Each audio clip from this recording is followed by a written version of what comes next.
Assessores do Gabinete do Ódio admitem à PF atuar na comunicação do governo. Assessores relataram à Polícia Federal que atuavam junto à Secretaria de Comunicação da Presidência da República. Em depoimento, Técio Tomás, considerado líder do grupo, confirmou que 2 assessores da pasta trabalhavam com ele. Esse tal Gabinete do Ódio é o nome dado a um grupo de assessores que trabalham no Palácio do Planalto com foco nas redes sociais e na gestão de páginas de apoio ao presidente da República, com o objetivo de espalhar desinformação e ataques a adversários políticos. Já José Matheus era o responsável por acompanhar a agenda do presidente da República e realizar análise de cenário na internet como pautas do dia, temas polêmicos ou de interesse do governo, para assessorar o presidente da República na tomada de decisões. Segundo ele, atuar como intermediário entre SECOM e presidência.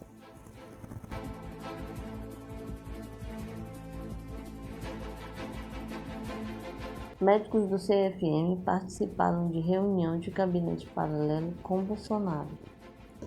2 médicos conselheiros do Conselho Federal de Medicina participaram de uma das reuniões do gabinete paralelo no Palácio do Planalto em setembro do ano passado.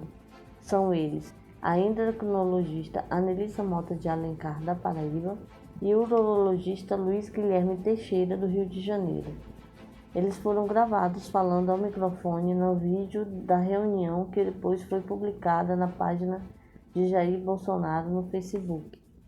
Intitulado pelo presidente como audiência com o movimento Médicos pela Vida, o evento reuniu vários profissionais da área de saúde sem máscara dentro de uma sala fechada, defendendo o uso de medicamentos sem eficácia comprovada contra a Covid-19 e tratamento precoce.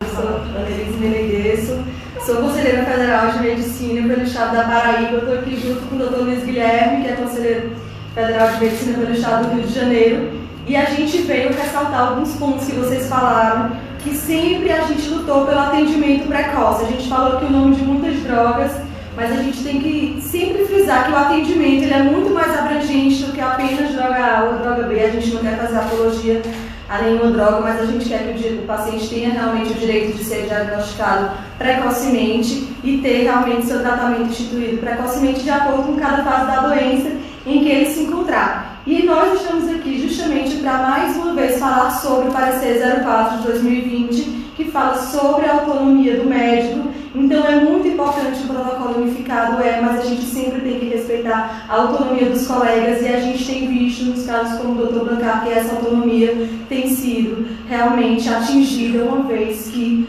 vários dos nossos colegas, Dr. Zanotto falou muito bem agora, estão sendo vítimas de perseguição e estão sendo processados pelas próprias instituições aonde eles trabalham.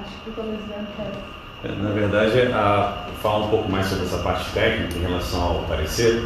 O parecer nada mais que ele fez algo que já era nítido para todos, só que pela politização foi necessário que o conselho tivesse uma posição. A posição é: o médico tem a autonomia de escolher o que ele vai fazer, assim como o paciente também tem a sua autonomia. E nesse inteirinho, o que nós vimos, e esse acho que é o maior ganho que nós estamos tendo hoje na medicina. Pessoas como esses doutores que estão aqui e que estão ali na linha de frente estão ressurgindo da medicina, estão fazendo com que toda essa política e essa sociedade contra a vida, e é por isso que se é chamado Médicos pela Vida, venha acima de qualquer tipo de interesse. Então, um parecer nada mais, ele só trouxe algo que já é notório e dado ao colega médico, mas ao mesmo tempo está transformando a medicina em quê? Em pessoas do bem. Hoje eu vejo para cada uma dessas pessoas que estão aqui, tantos outros que já passaram, a gente já conheceu, presidente, estão lutando ao lado do senhor. Nós temos hoje dezenas, milhares de médicos que estão lutando contra um sistema que foi dado. E o sistema é contra a vida, é contra as pessoas, é contra a sociedade.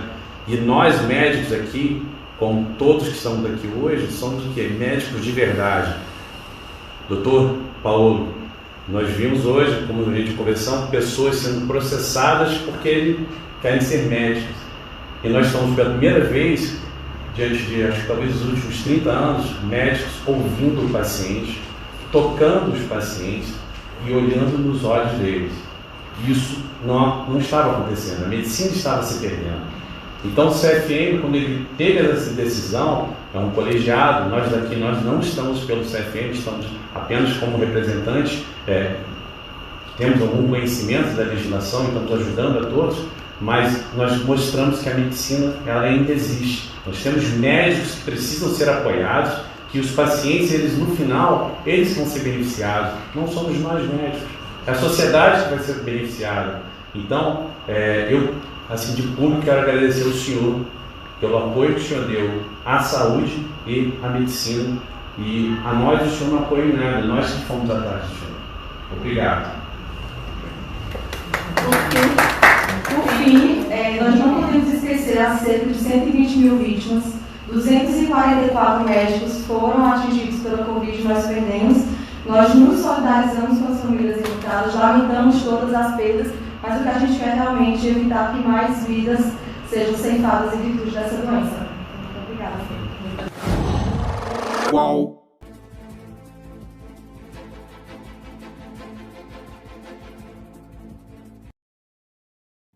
Aliados a Bolsonaro, CBF e Conmebol temem efeito político na Copa América.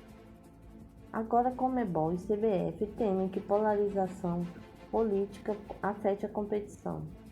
Depois que jogadores, equipe técnicas, narradores e apresentadores se posicionaram contra o evento, a CBF se mobilizou e encontrou alguns motivos pelos quais os jogadores seriam obrigados a jogar na Copa América.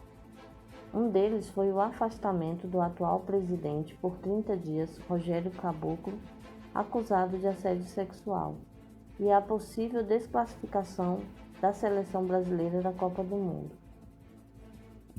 Como é que eles acham que não haverá manifestação e protesto na competição? A politização no futebol é uma cria do próprio presidente da República, que desde eleito participa de eventos esportivos para testar a popularidade e provocar inimigos políticos. Sem vacina e com fila para UTI, Mato Grosso tenta conter casos de fungo negro. Acompanhe no vídeo. Morreu em Campo Grande o paciente de 71 anos com Covid-19, o primeiro caso de suspeita do fungo negro no Mato Grosso do Sul. O idoso apresentou os primeiros sintomas da Covid em 9 de maio, mas apenas no dia 18 teve diagnóstico positivo para a doença. E já no hospital apresentou sintomas do fungo no olho esquerdo. O paciente não pôde ser transferido devido ao estado de saúde e acabou não resistindo. Desde o início de maio, médicos na Índia começaram a registrar aumento de casos de mucormicose, que é uma infecção rara. Os infectados eram pacientes com coronavírus ou que tinham se recuperado da Covid recentemente. De acordo com especialistas, isso acontece porque o sistema imunológico fica enfraquecido por conta do vírus, ou seja, o paciente tem imunidade baixa. Outros 3 casos são investigados aqui no Brasil, um em Santa Catarina, um no Amazonas e um no Hospital das Clínicas de São Paulo.